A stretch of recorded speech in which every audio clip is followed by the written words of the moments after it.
Good morning guys. Ito yung magiging unang discussion natin. Actually, medyo na-delay na nga tayo kasi papansin nyo parang puro Lunes yung suspended sa atin, no? Medyo minalas tayo ng konti. So, ito yung magiging first discussion natin for today is the introduction, the human, computer, and the means of interaction. So, ito yung mga questions na masasagot natin throughout the discussion. Unang-una, what is HCI? What is the essence of HCI? What are the foundations of HCI in careers? What are the three U's of HCI? The human, the computer, the interaction, and where do we fit it? So let's dive in. So here, one of the mottos of HCI is what you can think you can do. Introduction. Kung makikita nyo dito guys, meron tayong example ng isang UI or UX. Ayan, more on catered siya sa isang application na gumagamit ng transactions para siyang GCash, right? Makikita niya sa casino, may nagastos siyang $980. Sa shopping, nakabawas siya ng $280. Sa rental, nakabawas din siya ng 1,250. And sa flight, nakabawas rin ng 750. So, simple UI lang naman siya. So, ito ang magiging primary topics natin dito sa HCI, ang mga UX at UI. So, ito ang mga example siya ng UX at UI. Kung makikita nyo, actually familiar kayo dyan sa mga UX na yan since gumagamit naman kayo ng Facebook, gumagamit kayo ng Twitter. So, yung mga iba't ibang applications, guys, meron sila iba't ibang mga UI or UX. Sila yung mismong magpapakuha talaga sa mga consumers or mga end users natin. Nasasabihin nila, ay maganda nga talaga tong application na to, di ba? So, they will use it for the sake of aesthetic purposes. Pasensya niyo ako guys sa may sipon. So here, isa din sa mga aspects kung paano ba ginagawa talaga ng maayos ang isang mga UI. Siyempre, kapag gumagawa ka ng UI guys, hindi naman basta-basta isasalpak mo na lang yung mga iba't ibang different mga klase ng buttons dyan, di ba? May process na sinusundan yan. Kung makikita nyo, isa siyang scribble or para siyang blueprint na pinapakita kung paano ba ginagawa yung simple na UI sa isang application. Makita nyo, merong synchronize, merong edit.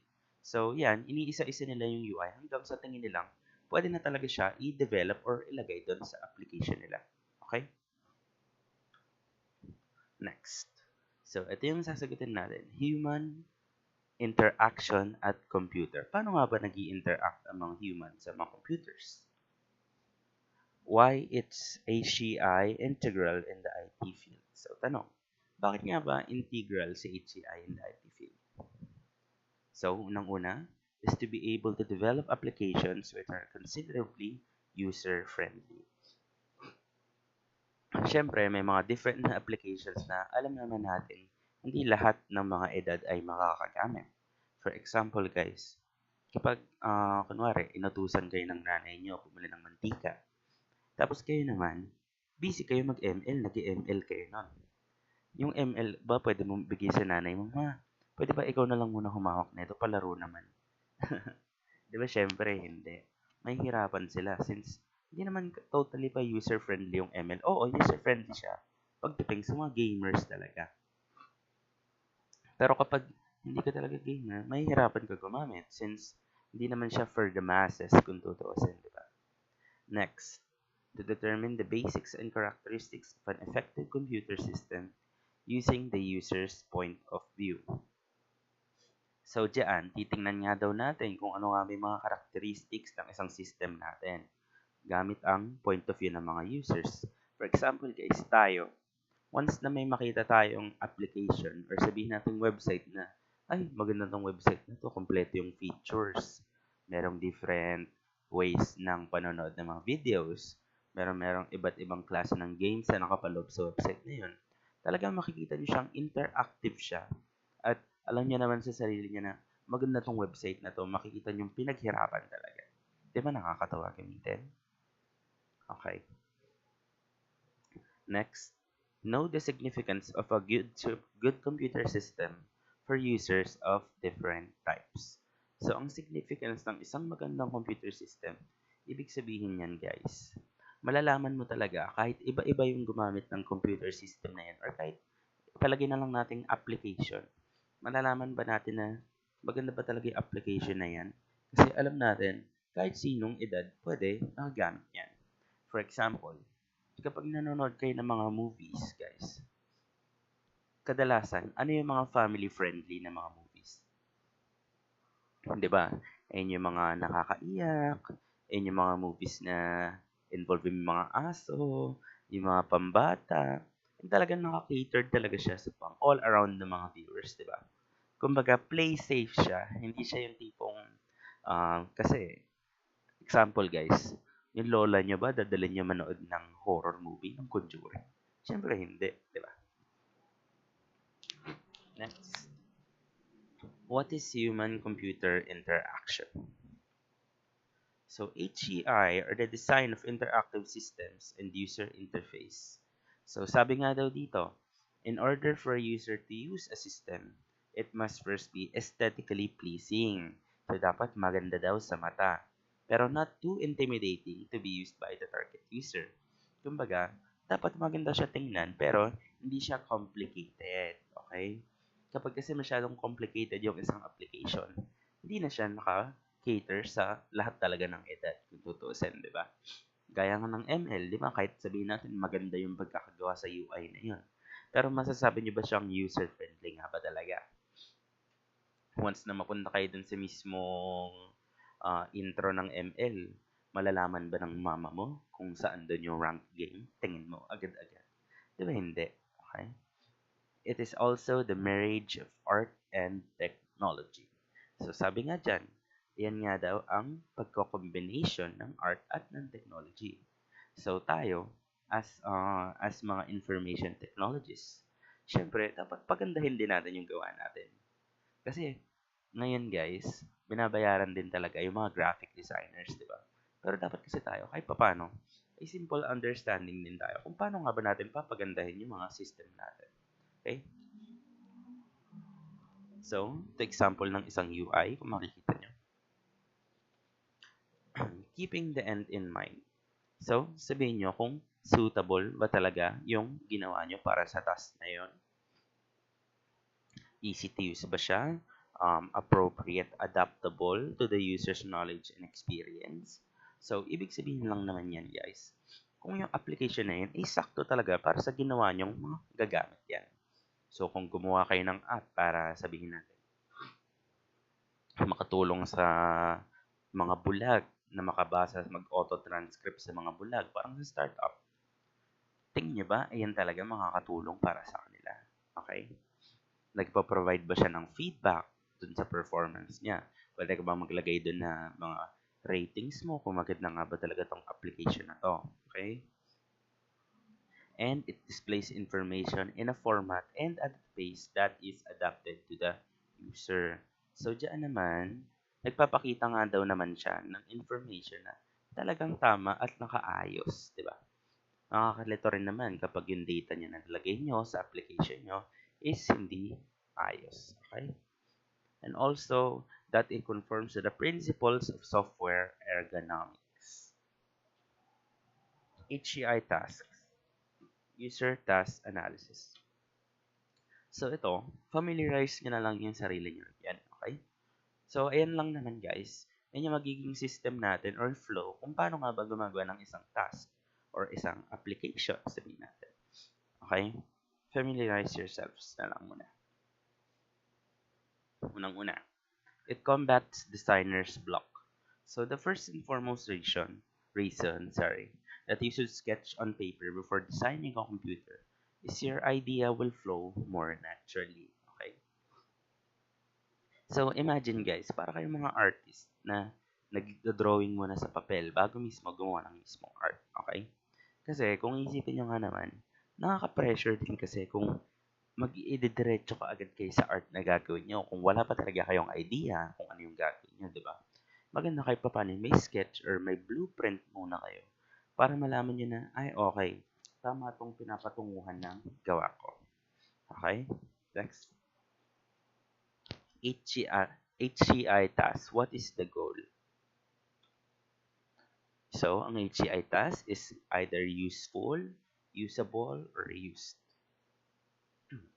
Sabi nga dito, as of July 2022, 97% of apps in the Google Play Store were freely available. So, kumbaga, libre, ha? The number of free apps on the Google Play Store and the Apple Store has been consistently higher than the number of paid applications.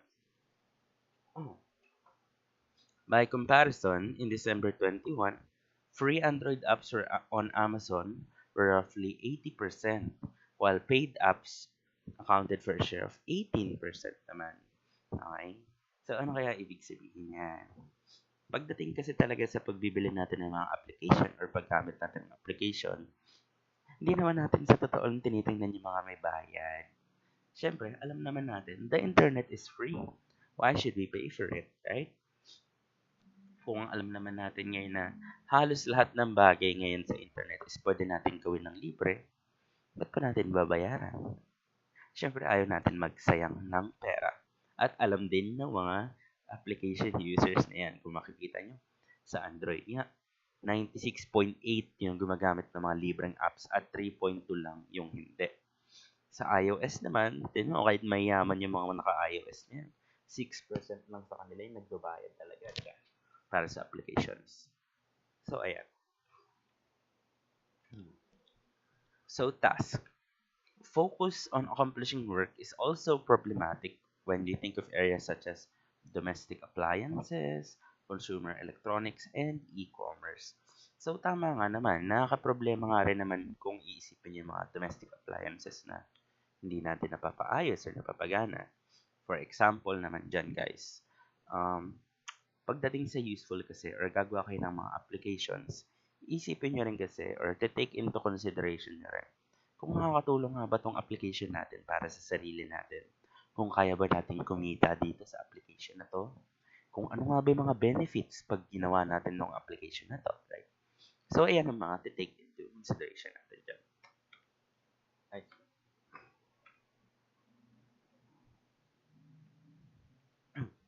Useful. Dito sa useful, isipin ba natin kung ano nga ba yung kailangan natin gawin, right? Gumawa ba tayo ng application para mag-play ng music? Gagawin ba natin para mag-format ng document? Actually, ngayon guys, kahit yung mga music, libre na rin eh. Kung sa mga hindi nag-i-Spotify dyan. Ako kasi before, nagda-download lang ako online, tapos nina-download ko lang sa cellphone ko. Pero ngayon, since mas sikat na yung Spotify, di ba? Parang kadalasan yun yung ginagamit. Pero, kung ang mismong goal naman is makarinig ng music, kayang-kaya mo na gawin yan ng libre. Okay? Next is pagpo-format ng isang document. So yan, kapag nagpo-format ka rin ng mga documents guys, marami ng ganyan online yung mga websites, yung mga Word to PDF, PDF to Word. Actually, pwede mo na gawin yung MP4 mo, gawin MP3. Marami nang pwede gawin na pagpo-format guys. Okay? Next is usable. Do it easily and naturally without danger of error. Ayan, dyan pumapasok yung pagiging user-friendly ng system natin. Sabihin na natin kung yung application natin na yun is talagang hindi nga naka-catered para sa masses or hindi siya naka-catered for people of all ages, di ba mahirap naman talaga siya gamitin? Aminin na natin. Tayo guys, alam ko kasi tayo, medyo technically advanced tayo kumpara sa mga ibang edad, lalo na yung mga nakakatanda. Kasi usually, di ba, yung mga lolo at lola natin, nakapagawa naman ako ng Gmail, nakapagawa naman ako ng FB, paano ba to? Di ba? So, kailangan mapapansin natin na pag gumagawa tayo ng application, isipin din natin kung ay madali lang to gamitin, hindi pwede, parang sobrang hirap magkamali or rare magkamali. Diba? Next, used. So, pagdating naman sa used, syempre, dapat yung mga tao magugustuhan gamitin yan. Attractive ba? Para lang sa crush niyo yan. Maganda nga siya. Nakakatuwa ba siya? Isipin niyo. Diba? Iti-take into consideration niyo yung gano'n. Hindi naman porket maganda lang siya, is full package na siya. Meron din mga magaganda guys na medyo mga hindi naman sa ano, parang yung mga saltik, kung isipin niyo, yung mga tampuhin, ganyan. Pero throughout all that naman, kung talagang despite its flaws, kung makikita nyo gagamit-gamit nga ba talaga siya, and keep using it kung gano'n. Okay? Kasi, kung makukumpara natin siya sa isang application, dapat yung application is attractive, engaging, yung talagang matutuwa ka pag ginagamit mo yan. Okay? Vine. Do you still remember to? Yung mga Vine. Ito guys, kung maaalala nyo, bago mauso yung TikTok, may mga Vines muna. Okay? So, Vine. So, dito naman sa Vines, the short answer is 15-second video capability. So, bago kasi dumating yung Instagram, ito pala yung nauna or sa TikTok, di ba? Since alam naman natin sa Instagram, kayang-kaya na natin gawin lahat doon, hindi lang yung 15-second capability. At kaya na rin naman natin yung features na yun. Ba't tayo mag stay sa application na yun lang yung kaya niyang gawin? Example, sa TikTok. Since yung Vine, parang ang pumalit sa Vine talaga ngayon is TikTok eh. Kasi usually sa TikTok, mga short videos lang din. So, kaya kung makikita nyo, nag-innovate na tayo mula dati. Kasi yung mga Vines doon, kung makikita nyo, yung mga musically, yung mga ganyan, and pa yung nauso noon before. Pero ngayon, since napalitan sila ng Instagram or ng TikTok, na yung pumalit sa kanila. Okay? So, kung isipin nyo guys, ito yung magiging takeaway din natin yan. There will always be a competition. However, that should not stop us from embracing changes. So, sabi nga dyan, habang nag improve or nag evolve yung technology natin, syempre yung mga users din natin kailangan mag-evolve, di ba? Alam naman sila lang. This is why one needs to implement a couple elements of success. Google Wave. Ito naman, Google Wave. Have you ever heard of this app? So, kung titingnan nyo sa Google Wave, para siyang Gmail, pero ito siguro yung old school version ng Gmail. Kung makikita nyo, para lang sa Gmail, may inbox, may active. Kung para nga siyang Facebook eh, kung titingnan mo. So, Google Wave is an example of a platform launching too early nga raw. It goes to show na kahit nga si Google na gumawa niyan, hindi naman sinisigurado na 100% na magiging successful niya. At kaya nga nang sabi dyan, hindi daw din clear kung ano nga ba talaga yung balak sa Google Wave. And only after a year, nag-crash na siya. Kasi, may pumalit na sa kanya, which is Facebook. How about Yik Yak? Have you ever heard of this app? Ito naman, ang Yik Yak kasi, more on a messaging application for college students. So dito, syempre, uso-uso rin yung dati yung mga nakikipag eyeball-eyeball no, nung kabataan ko, guys. Usong-uso yan. Kaso, parang niya siyang mahalin tulad sa Omegle. Ganun. Pwede ka makipag-usap sa mga other people, pero ayan naman, more on sa mga students, for college students. Kaso, ang problema naman dito sa Yiyak, kaya siya hindi nag-grow or hindi nag-boom talaga. Kasi, nagamit siya sa cyberbullying. Okay? Nakagamit din siya sa harassment.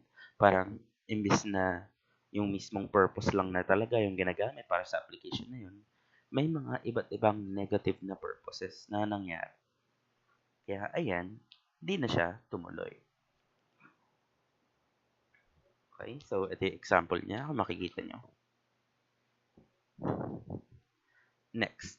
Ito naman, si Instagram. Si Instagram, naku, hanggang ngayon sikat na sikat pa rin to. Okay? So, Instagram is a free image sharing service that is used mainly on mobile devices. On Instagram, it's common to connect with people you don't know but share with common interests with. So, si IG nga daw, ay nako guys, lahat tayo familiar sa IG. Kung makikita natin sa IG, kadalasan, aminin nyo, kahit may mga hindi kayo kilala, nakafollow kayo. Kahit hindi nyo siya kilala personally, nagka-followan kayo. Ako nga, pina-follow ko dyan mga artista eh, di ba?